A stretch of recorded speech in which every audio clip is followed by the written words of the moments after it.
Mr. Reorda, your top 3 priorities for Trinidad and how you would implement those. Good evening. I'd like to thank the people that put this together. A lot of hard work involved in it. And I was a little upset this morning and called the chamber office and vented my stupid Italian anger. And I said, who's going to be awake at 5 and 10 to listen to me? And I thank you guys. Please try to stay awake. First of all, my first priority is, if I'm lucky enough to win, is to get some love on the council. There's no I in team, and I'm sure you're getting sick of hearing it. But I want to tell you something right now. You can't do anything unless you like each other and you can work together. And it's not going to work. If you're going to bicker and be petty and vent individual differences and not like each other, nothing's going to work. And if we don't get together with the county and explain to them that here it is, guys, or women or whoever, it's all the same money. I pay county taxes. I pay city taxes. Why should it be different money? And we're too involved in this is mine, you can't have it. It reminds me when we were kids. I had the ball, and if you didn't play by my rules, then I take the ball and go home and we don't have a game. We've got to get together and play together and work together and love each other. If I'd have said that 35 years ago, they'd have killed me. If I'd have said to my dad, I love you, Dad, he'd have slapped me. He thought I was queer. But now we can do that. We're living in a different generation. And I think it's time we adjust to that generation. We're the laughing stock of the world. Between the school board and all the stuff that's gone on in the city council, getting rid of a guy, bringing a guy in, getting an interim in, getting another interim in, now we have another manager. It's a playhouse.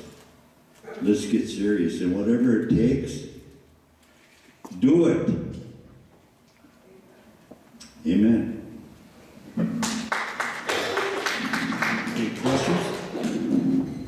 This question comes from the audience. What are you going to do for Los Alamos County economic development? How are you going to help bring new businesses in and retain the existing ones?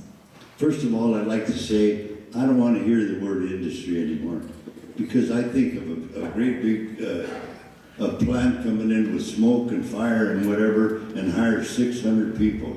I want to see small entrepreneurs come in, open small businesses in some of the most beautiful buildings in the world, and if we have to give them the building and fix it and do whatever we need to do, we'll do it. Now that Bolton's already paid all that money for his building, we're going to give him away free. Mr. Reorda, every time we adopt new building codes, it adds to the cost of construction, and what happens then is an owner, a business owner, individual, they come to the point of saying these costs are excessive and they need to sometimes reconsider if they're going to go forward with the project. What needs to be done with these building codes to make them so that they're not so restrictive and as well as so costly? Okay, I guess we need to go back to the drawing board, huh? We, when I was on council, and I got to take the rap for that too, we decided we better start bringing our codes up to the New York City codes, you know, and we thought it was a big thing to do, and we did it. And it was dumb. Dumb it down, bring it down, do whatever we need. In other words, let's work together and say, okay, let's do it, but make everybody do the same thing. It doesn't have to. I understand that we have to have stuff for fire. That's a given. But some of the other petty stuff, do it later, when it's not going to cost so much. This question also came from the audience. It's been a long time since you were mayor. Times have changed, and I would like to know what you've done to keep up with technology, legal matters, ARPA, for example, and building Trinidad for future generations. Who asked that question? Stand up. It's been a long time since I've been the mayor. Did I get dumb? I was dumb when I took it. I may be dumber now, but modern technology is not my thing. Common sense is my thing. Let's just use common sense. I can't use a computer. I talked to somebody the other day, said, what's your email? I said, I'm 79 years old, I don't have an email. Just send it in the mail, 415 West Topeka, Trinidad, Colorado, goodbye. I don't need all that modern stuff. You're looking at a guy that, let me tell you what I do. I am real. I came from an immigrant parent and a matched marriage.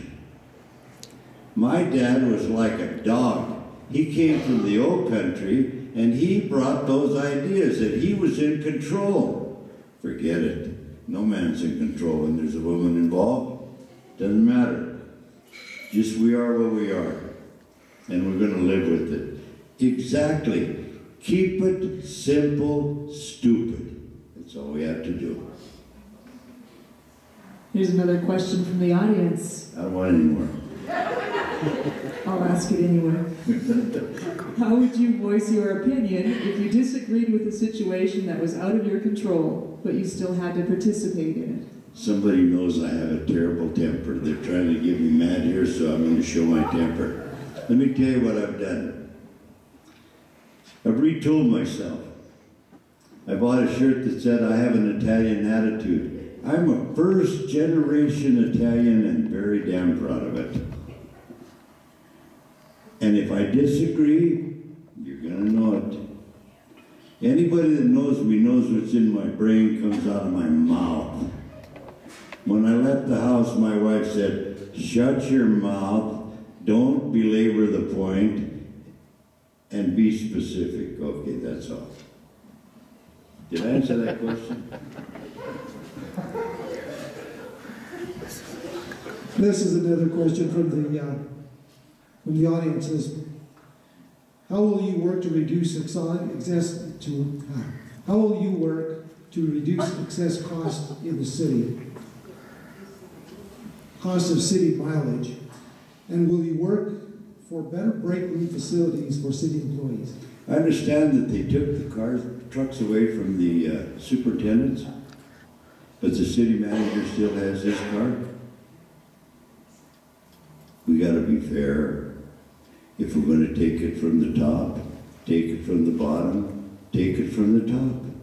I was at a meeting with the prison when they were talking about the prison closing. And you know, the problem with having a big mouth like I do, sometimes people don't listen, and I might have a good idea one of these days. You know, even a stop clock is right twice a day. And I could be right sometimes. But because I make so much noise, they don't want to listen to me. I said, if there's a problem with the budget, then we all need to get together and work on it. And if we're going to furlough people, which I'm very much against, because all you do is make the poor people poor and the rich people stay rich. I'm saying start cutting at the top. When I was in the school business, they cut who would they cut? The cooks, the custodians, the bus drivers, the guys that don't make any money. Cut a guy at the top and you can save 6 teacher jobs. Are you listening? So, just make it fair. If you're going to furlough the guys at the bottom, furlough the guys at the top. If you're going to take the trucks away from the guys on the bottom, take away the trucks from the top. Everybody would be happy? As long as you treat everybody equal.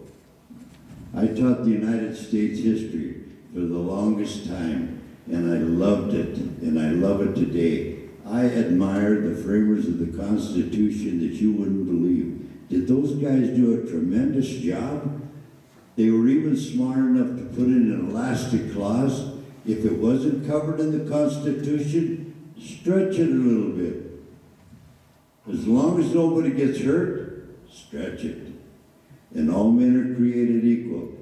There's only one thing I would insist on if I become the mayor.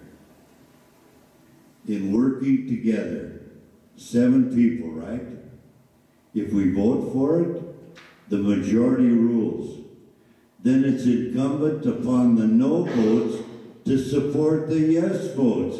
Not walk out in public when somebody said, "Why did you vote for that?" Don't ask me. Ask the other guy. He voted against it. He voted for it. It's incumbent upon the people that vote no to go back with the majority and support each other so that we don't have all that disarray on the streets. She didn't vote for it. Go ask her. I voted for it. Amen. Okay, 2-minute wrap up. I thought that was it. 2 more minutes. Okay, ladies and gentlemen, I know I haven't been in office for a long time, but I've kept up pretty close with it. I know what's happening. I might look stupid, but I'm pretty smart. I can do the job. I've done it, been there. Let me tell you what, I have a little analogy. We've all been to a motel where there's a swimming pool. I get up at 6 o'clock and I get in the water. And you walk out and say, "Joe, how's the water?" And I said, "The water's cold." And you say, "It's not cold." Well, get your buns in the water and then tell me what the condition of the water is. We have too many people in this community that know how to tell you to do the job, but don't want the job. My wife is losing her mind because I'm running for this position. But I want to do it. I can't do it. And I realized that when I was there before that the economy was much greater. Let's quit blaming the economy and let's start working together and have some little love every once in a while. Amen again. Thank you.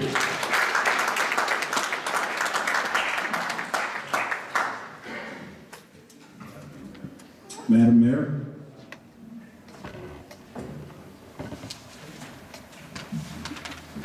Okay, question is your top 3 priorities for Trinidad, and how would you implement your plan? Thank you.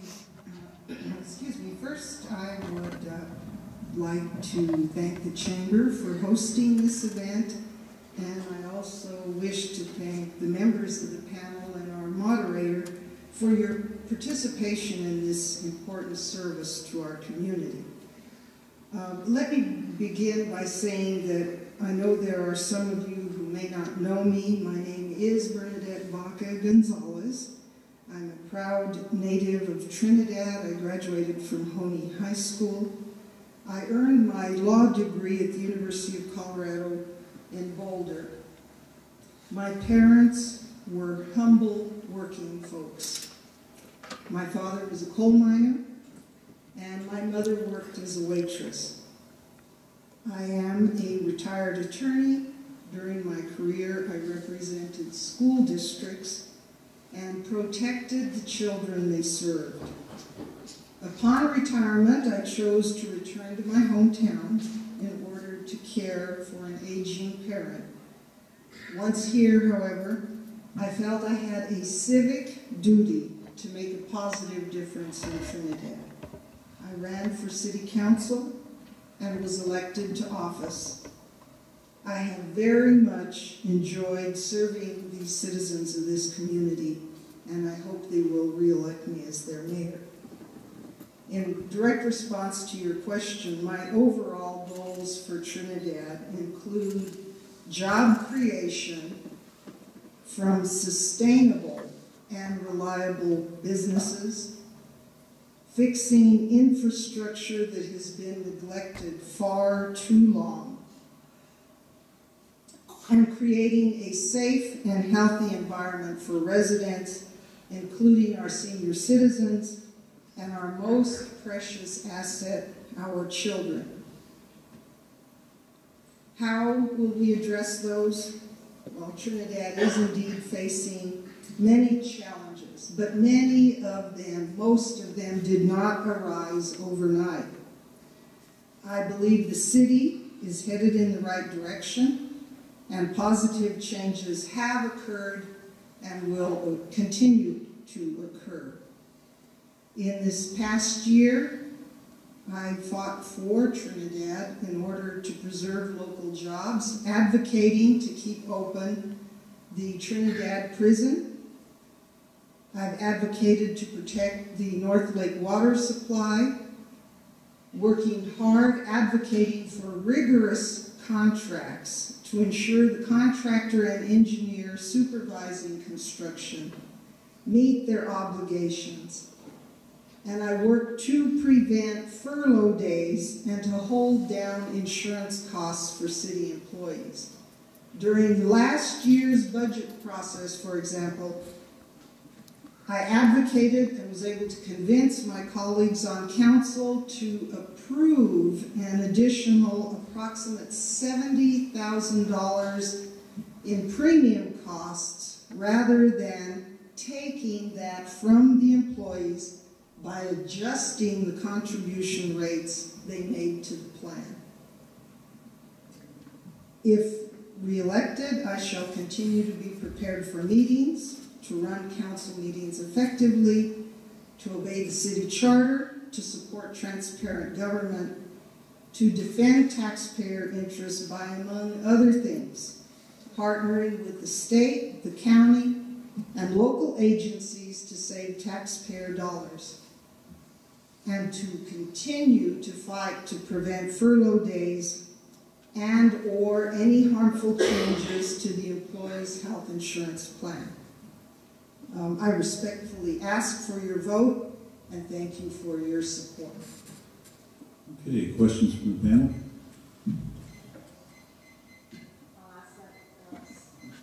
I'll ask that same first question from the audience. What are you going to do for Los Alamos County economic development? How are you going to help bring in new businesses and retain the existing ones? Thank you. That's a very complex question. And let me assure you that I have already been working in establishing links between Denver, Colorado Springs, Pueblo, Walsenburg, and Trinidad to foster economic growth.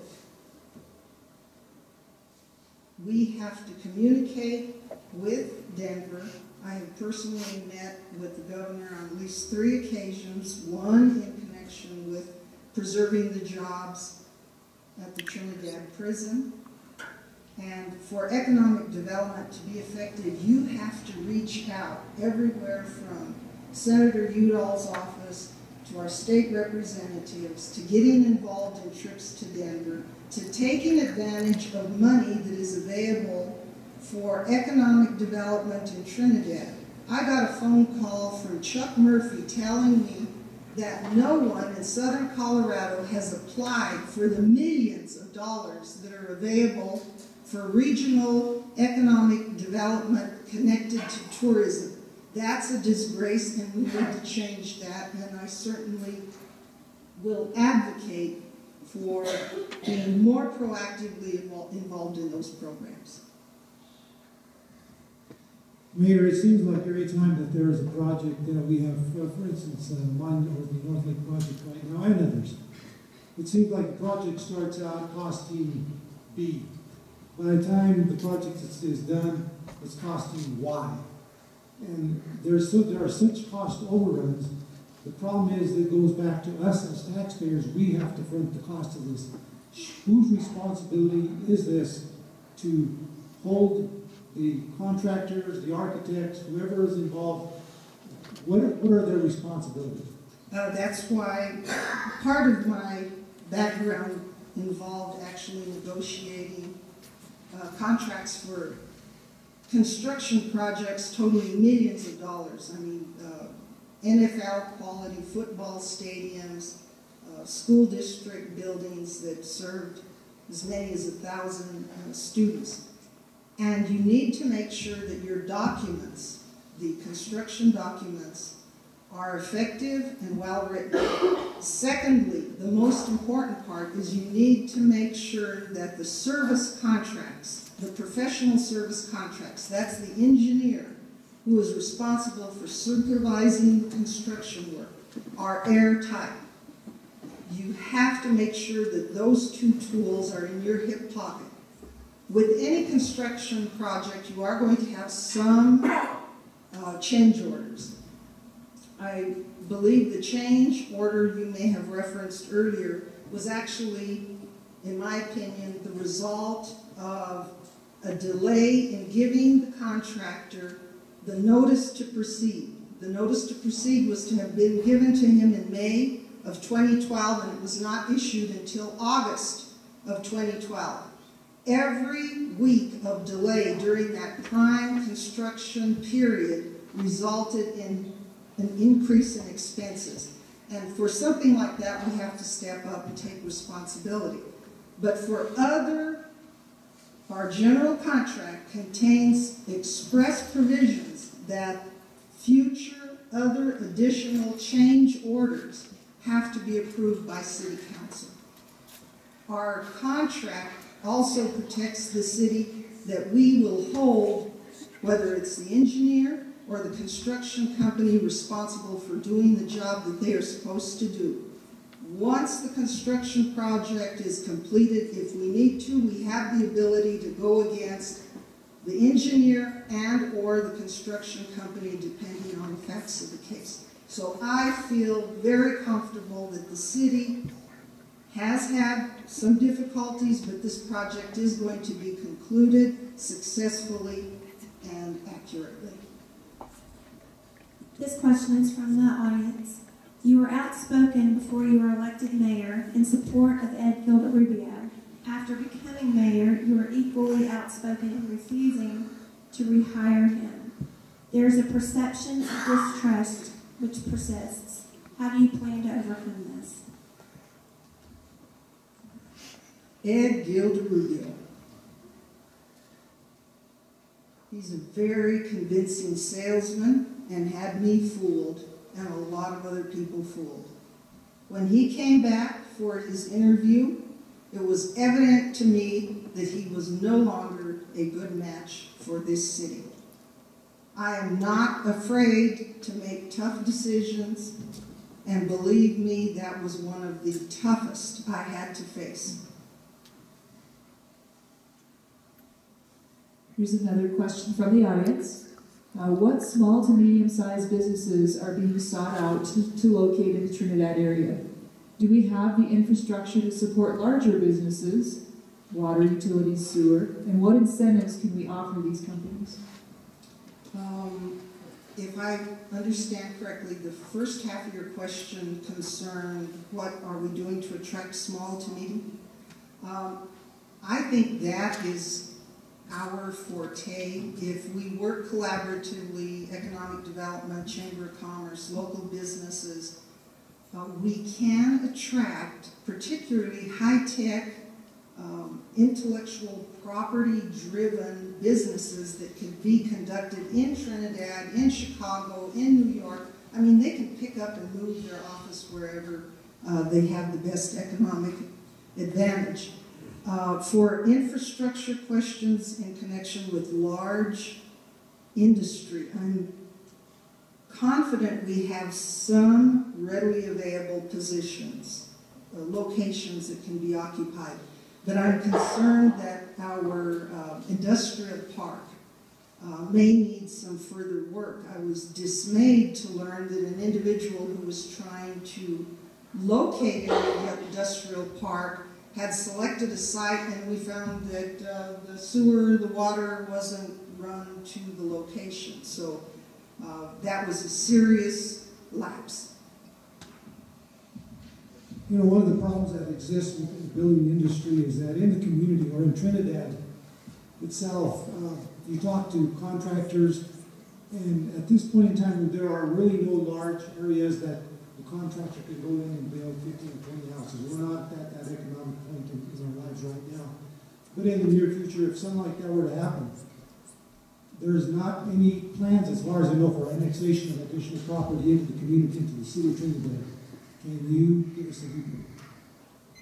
Well, certainly if someone wants to come and develop, I think we have a lot of territory that can be targeted for such development. For example, the Cougar Canyon area. And right off Santa Fe Trail, there is another development, or it was proposed development. I think it's gone bankrupt twice. But that would need some infrastructure improvements. Those are all going to be economic challenges. Certainly, that would be a priority if there's interest for the city to look at and to work toward providing. I hope I addressed your question. Okay, 2-minute wrap-up, Madam Mayor. Again, I want to thank the Chamber of Commerce for making this event possible and for your hard work this evening. I know you've been here a long time. In closing, I ask for your vote as mayor of the city of Trinidad. I want voters to know that if re-elected, I shall continue to provide the city with competent service as its mayor. And I shall use my knowledge and unique skill sets for the continued betterment of Trinidad. I shall continue to provide citizens of Trinidad with responsible, selfless and energetic leadership. I shall cooperate with all members of council, the city manager, and city staff, because we must all work together to achieve the goals that we establish for Trinidad. Finally, rest assured that as mayor, I shall not be afraid to make tough decisions. But once that decision is made, if I am not in the majority, I will do everything I can to ensure that the majority will of council is implemented. Thank you very much.